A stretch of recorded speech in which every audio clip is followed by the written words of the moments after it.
నమస్తే, welcome to our channel. నేను సౌజన్య. Narsapuram MP Raghurama Krishnam Raju గారికి బీజేపీ టికెట్ ఇవ్వనటువంటి నేపథ్యంలో టీడీపీ నాయకత్వం దాదాపు టీడీపీ ఇవ్వాలని చెప్పి నిర్ణయించుకున్నట్టుగా వార్తలు వినిపిస్తున్నాయి. మరి టీడీపీ కూడా ఆల్మోస్ట్ అన్ని స్థానాల నుంచి కూడా అభ్యర్థుల్ని ప్రకటించడం జరిగింది.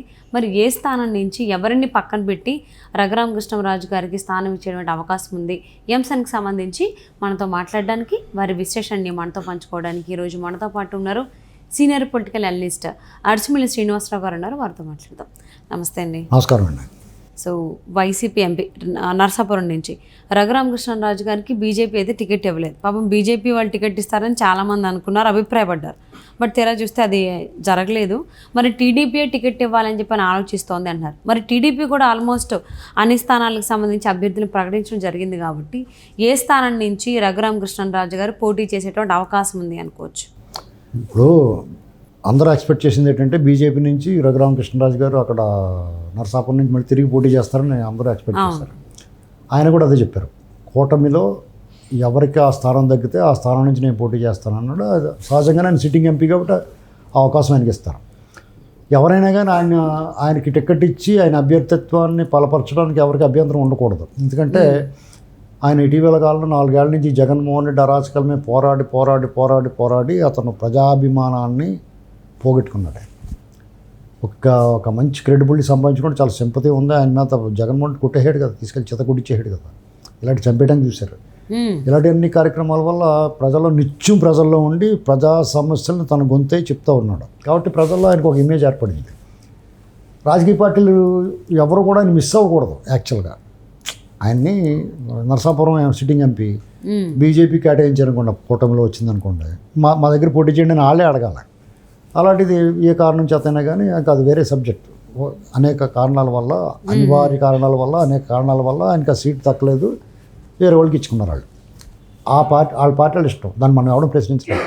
ఇందులో అండర్లైన్ చేసుకోవాలి. ఇక్కడ టెక్నికల్గా ఆ పార్టీలో రఘురామకృష్ణరాజు గారు లేరు కాబట్టి వాళ్ళు మనం ప్రశ్నించలేం. కానీ బిహైండ్ ది స్క్రీన్ రఘురామకృష్ణరాజు గారు బీజేపీ నుంచే పోటీ చేస్తాడని అందరూ అనుకున్నారు, బీజేపీ వాళ్ళు అనుకున్నారు, ఈయన అనుకున్నారు. కాబట్టి అది ఇవ్వకపోవడం అనేటువంటిది దాంట్లో కుట్ర ఉందనేటువంటిది అందరూ అనుకుంటున్నారు. ఇక రఘురామకృష్ణరాజు గారు టీడీపీ నుంచి కానీ జనసేన నుంచి కానీ పోటీ చేస్తాడనేటువంటి మాట వచ్చింది. పవన్ కళ్యాణ్ గారు, చంద్రబాబు నాయుడు గారు ఆయన అకామిడేట్ చేయడానికి చూస్తున్నారు, ప్రయత్నం చేస్తున్నారు. కాబట్టి ఇక మనం విమర్శలు అనవసరం. ఇక నెక్స్ట్ ఏంటి అనేటువంటిది చూసుకోవాలా. రఘురామకృష్ణరాజు గారు విజయనగరం ఎంపీ స్థానం రావచ్చు, లేదా పశ్చిమ గోదావరి జిల్లాకు సంబంధించిన 1-2 స్థానాల్లో ఆయనకు అవకాశం ఉంది. అది ఏ స్థానాలు ఏంటి అనేటువంటి మనం మాట్లాడడానికి ఇప్పుడు తగిన సమాచారం లేకుండా మాట్లాడకూడదు. ఏదో దాంట్లో గ్యారంటీగా పశ్చిమ గోదావరి జిల్లా నుంచి అసెంబ్లీకి కానీ విజయనగరం పార్లమెంట్ నుంచి కానీ ఆయన పోటీ చేసే అవకాశం 100% ఉంది.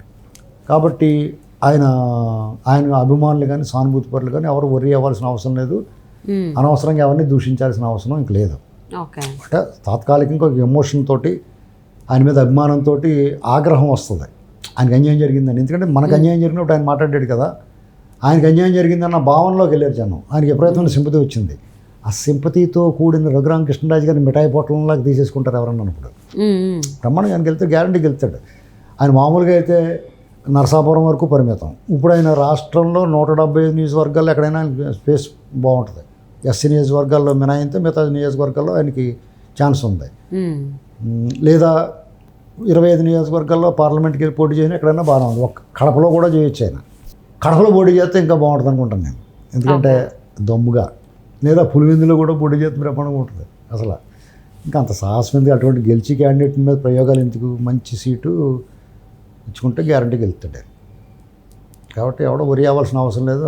ఆయన కూడా ఏమంటే నిత్యం ప్రజల గొంతే నిలిచినప్పుడు, ప్రజలు ఓన్ చేసుకున్నప్పుడు ఆ మనుషులకి రాష్ట్ర స్థాయి నాయకులు అయినప్పుడు ఎక్కడన్నా పని జరుగుతుంది. కాబట్టి దాని మీద వాద వివాదాలు, అనుమానాలు, అపార్థాలు, భయం, బెంగ, ఆందోళన ఏది అవసరం లేదు. ఆయనకి అధ్యక్ష అని అసెంబ్లీలో అంటాడు, అక్కడ పార్లమెంట్లో అన్నా సరే అంటాడు ఆయన గ్యారంటీగా. అందుచేత ఎవరు కూడా వరి అవ్వాల్సిన అవసరం లేదని చెప్పేసి నా అభిప్రాయం. ఓకే, అంటే మరి రఘురామకృష్ణరాజు గారికి బీజేపీ ఇవ్వలేదు, టీడీపీ ఇప్పుడు ఇస్తుందేమో టికెట్ అని అనుకుంటున్నారు. మేబీ అది జనసేనకు కూడా వెళ్ళేటువంటి అవకాశం ఉంది. జనసేన కానీ టీడీపీ కానీ ఎక్కడ అప్పుడు అంతా కూటమి కదా, ఎందులో ఇచ్చిన ఒకటేనండి. ఆయన ఈ 3 పార్టీలకి సంబంధించిన వాడి కింద లెక్కైనా ఆయన అందరివాడు. ఓకే. ఇప్పుడు బీజేపీలోకి వెళ్ళినా అభ్యంతరం ఉండదు. బీజేపీలో ఇంకా ఖాళీ సీట్ ఇవ్వలేదు కాబట్టి ఇంకా బీజేపీని పక్క దోసేస్తే జనసేన కానీ టీడీపీ కానీ. అందులో నేను ఏమనుకుంటానంటే టీడీపీ వాళ్ళు తీసుకోవాలని నా అభిప్రాయం. ఎందుకంటే అటువంటి క్రెడిబిలిటీ ఉన్న నాయకుడు, ప్రజా పోరాటం చేసినాడు, ప్రజల కోసం పోరాటం చేసినాడు. టీడీపీ కూడా అతనికి బుడ దండగా నిలబడిందని ఆయనే చెప్పుకున్నాడు రఘురామకృష్ణరాజు గారు.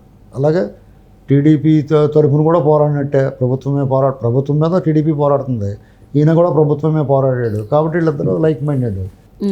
కాబట్టి టీడీపీ తీసుకుంటే మంచిది అనుకున్నాను. లేదా పవన్ కళ్యాణ్ గారు చాలా మంచోడు, ఒకవేళ సీట్లు కేటాయించేసినా కానీ వాళ్ళకి బతిమాలేసన్నా ఈయనకి ఇప్పిస్తాడు అనుకుంటున్నాను. అలాగే చంద్రబాబు గారు అన్న వాళ్ళు మాట్లాడుకుని అక్కడ ఏ సీట్లు ఇవ్వాలనుకున్నప్పుడు అక్కడ మరి ఆల్రెడీ ఇచ్చారు కాబట్టి వాళ్ళు సర్దాలి కదా, వాళ్ళని కన్విన్స్ చేయాలి. మరి బాబు ఇతను ఉంటాడు, నీకు ఏదో ఇస్తామని చెప్పుకోవాలి, ఇలాంటివి ఏదో ఉంటాయి.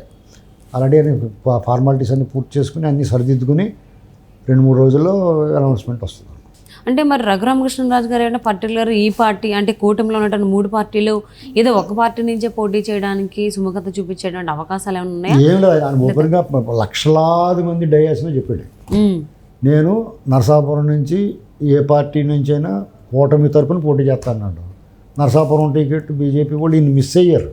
యాక్చువల్గా ఈయనకేం లాస్ కాదు, నరసాపురం పార్లమెంటు స్థానము బీజేపీ పార్టీ ఈయన మిస్ అయింది.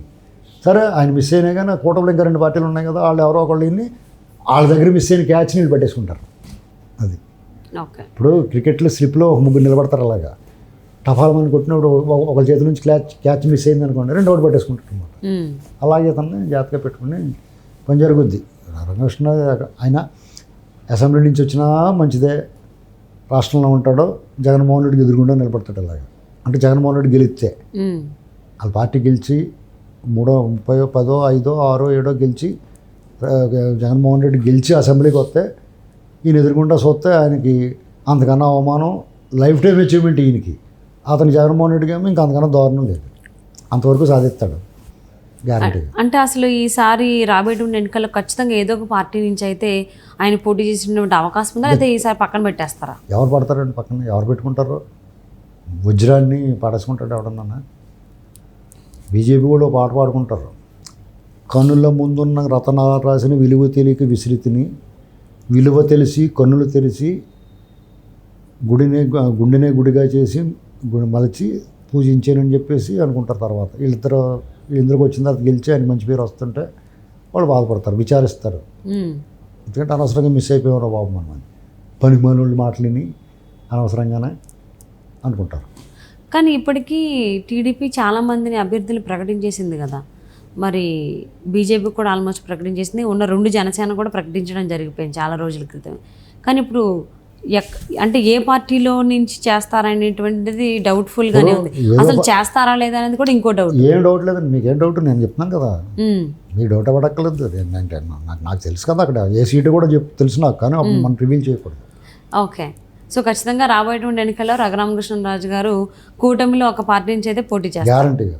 సో మరి ఏ పార్టీ స్థానం అనేది రాబోయేటువంటి రోజుల్లో చూద్దాం. ఏ పార్టీ ఏ స్థానం అనేటువంటిది మాకు హక్కు లేదు రివీల్ చేయడానికి, తెలిసిన.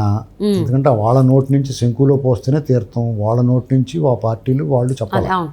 సో మరి ఏ స్థానం నుంచి రాబోయేటువంటి ఎన్నికల్లో ఆయన ఎంపీగా పోటీ చేస్తారో చూద్దామండి. And thank you so much for spending your valuable time with us, Srinivas గారు.